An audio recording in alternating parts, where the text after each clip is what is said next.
Welcome to Train Hot Dog, a podcast where I talk to myself on a train. Now we're going to do some rider mail from the riders. First rider mail comes from Harold Fortonk. It's a weird name. Who asks, what train would win in a fight, the Boston subway or the Washington metro system? That's a really tough question because those are both really efficient modes of transportation. I think that it would probably be a dark horse, the Baltimore transport system, because not only does it have the speed and efficiency on a good day of the Boston line and the above-ground non-train but other track such as trolley related benefits of the Washington system, you can also pay something like $1.75 to ride as much as you want all day, thus being also incredibly inexpensive. That price may be wildly wrong because it has been many years since I went to Baltimore and rode on their public transportation. The last time I went to Baltimore, I almost died, and I haven't been keen on it since then. Another listener mail comes from Steve Tappan, who asks, if you were a demon, how many horns would you have? I feel like I would probably stick with the traditional 2. I don't want to look like a unicorn if I'm a demon. I feel like that would significantly impact my ability to invoke fear and loathing in Las Vegas. And that's it for Rider Mail. On to the rest of the show. Today we're going to be reading about events that happened in 1901 in the United States. Beginning of 1901, William McKinley was president. He was succeeded by Theodore Roosevelt.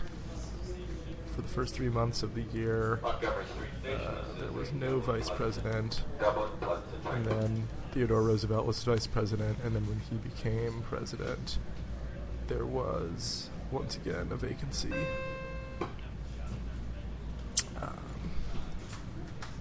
January 5th, typhoid fever broke out in the Seattle jail. It was the first of the 2 major typhoid outbreaks in the United States this year.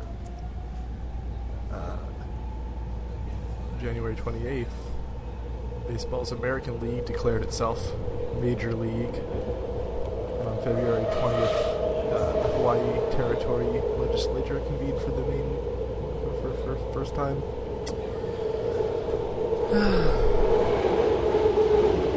On April 25th, New York became the first state to require license plates on cars. On May 3rd, the Great Fire of 1901 began in Jacksonville, Florida.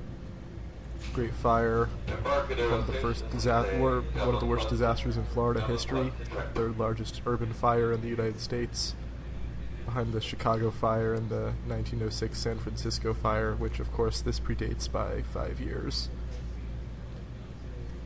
May 17th was the first ever crash of the stock market in the United States.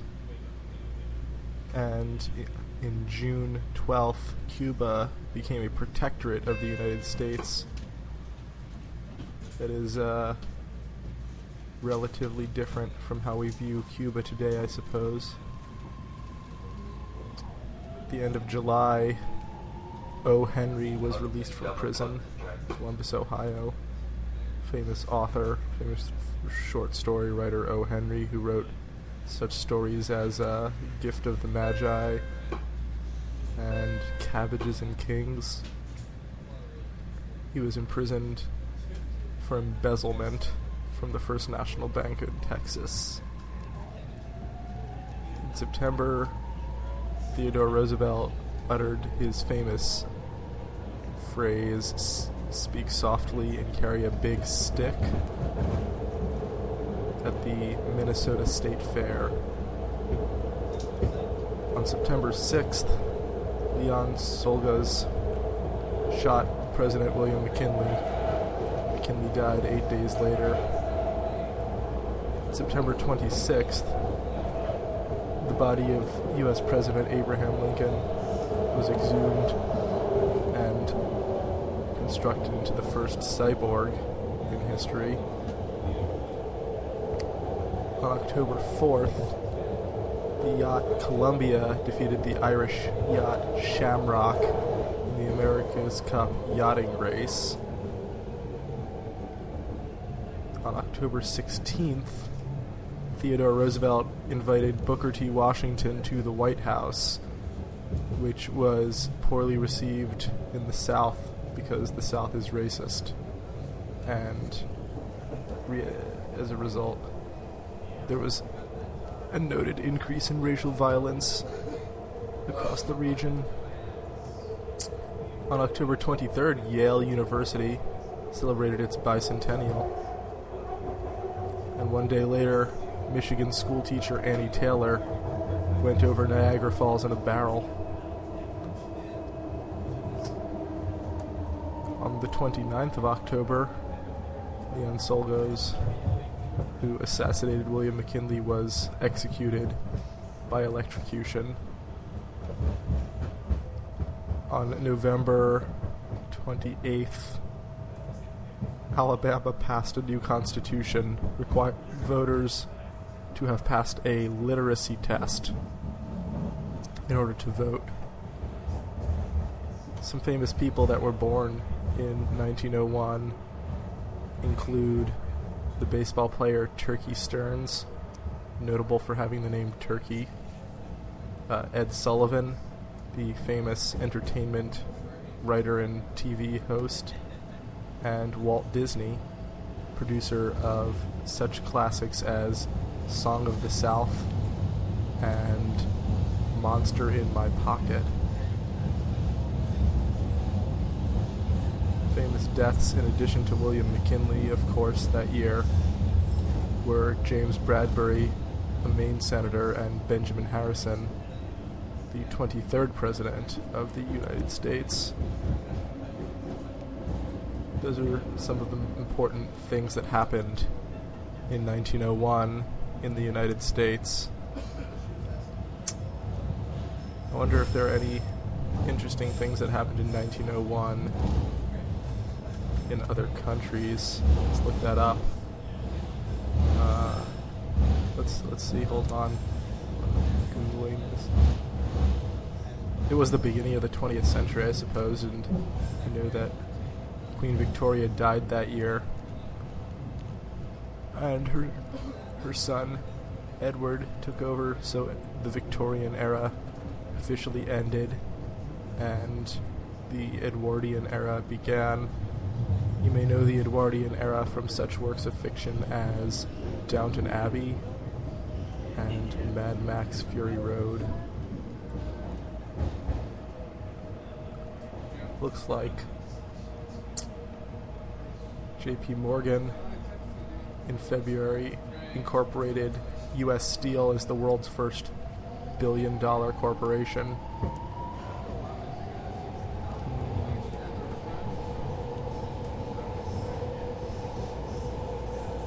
"11 years after the death of Van Gogh, in March, there was a showing of 71 of his paintings. It caused quite a stir.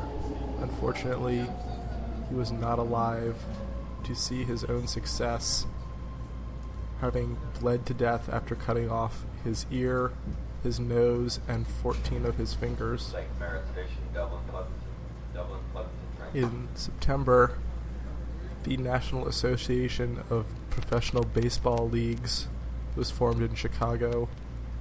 That was later renamed to the Minor Leagues, which existed until the year 2012, when they became the medium leagues.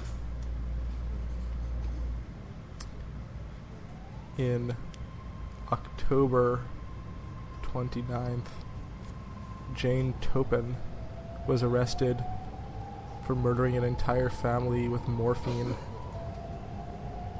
She committed over 33 murders in her lifetime and is quoted as having said that she wished to have killed more people, helpless people, than any other man or woman who had ever lived.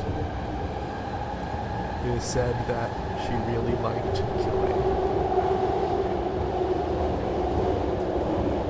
In December, the first Nobel Prize ceremony was held in Stockholm 5 years following the death of Alfred Nobel. Alfred Nobel, of course, famous for inventing antimatter, among other destructive things. Some famous people who are not Americans that were born in this year include Mohammed Naguib, who was the first president of Egypt, Grand Duchess Anastasia of Russia, who would later go on to star in the movie Anastasia, and Leopold III of Belgium, who is still alive today.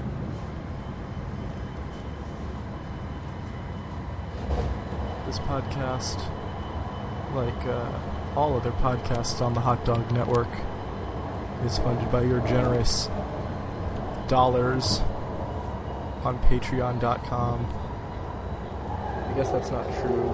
You don't fund all of the Hot Dog podcasts because you don't fund Horror Show Hot Dog or Horror Story Hot Dog. But Video Games Hot Dog and Train Hot Dog are funded by your Patreon dollars. So thank you to the patrons of this show for allowing it to continue to exist with your generous donations. You can find that online at patreon.com/VGHD. You can gain access to our Slack channel if you pledge only $1 per episode.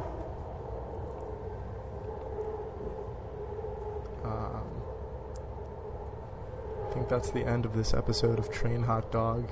Looks like the stop is coming up right here. Gonna have to get off. I'll ride with you again next week, listeners. So from all of us here at Train Hot Dog, train on. Fruitvale, now arriving. Fruitvale Station. Fruitvale